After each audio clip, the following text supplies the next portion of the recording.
तर मित्रांनो, पावसाळ्यात येऊन एक्सप्लोअर करणं हा एक नंबरचा इकडचा एक्सपिरियन्स आहे हा. आणि म्हणजे पावसाळ्यातला जो व्ह्यू आणि नजारा आणि जो गारवा भेटतो ना भाई, नेक्स्ट लेवलचा आहे. एकीन एक सीन घेतल्यात मित्रांनो, जाम सीन कॅप्चर केलेत मस्त. ढगांचे वगैरे ढग एकदम म्हणजे डोंगराला असे लागून ना चालल्यात. काय एक्सपिरियन्स म्हणजे कडक व्ह्यू बघायला भेटले मित्रांनो. पाऊस ते पण प्रत्यक्षात बघायला भेटतात पावसाळ्यात.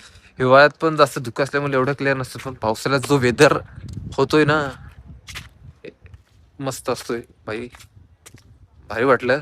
इकडचा जो आता इकडनं आम्ही निघणार आहे महाबळेश्वरला, तिकडचा सुद्धा व्ह्यू कॅप्चर करणार मित्रांनो. एक दिवसात आम्ही किती म्हणजे किती टार्गेट, किती पॉईंट, म्हणजे किती ठिकाणं फिरलो मित्रांनो. फर्स्ट ऑफ ऑल आम्ही नेमकं सांगायचं झालं ना, तर आम्ही पालीला गेलो. पाली बल्लाळेश्वर गणपतीचं दर्शन घेतलं. तिकडनं निघलो रायगडवरून प्रतापगडवरून महाबळेश्वर. असे पाच पाच ठिकाणे फिरलोय. 5 ठिकाण म्हणजे आता 5वं ठिकाण बाकी आहे, ते सुद्धा एक्सप्लोअर करणार आहे लवकरच. तर ते तुम्हाला बघायला भेटेलच. त्यासाठी तुम्हाला सांगतो तिकडचा व्ह्यू आणि कसा काय एक्सपिरियन्स भेटतोय तो. असा एक्सपिरियन्स असेल तर भाई नेक्स्ट लेवल असेल.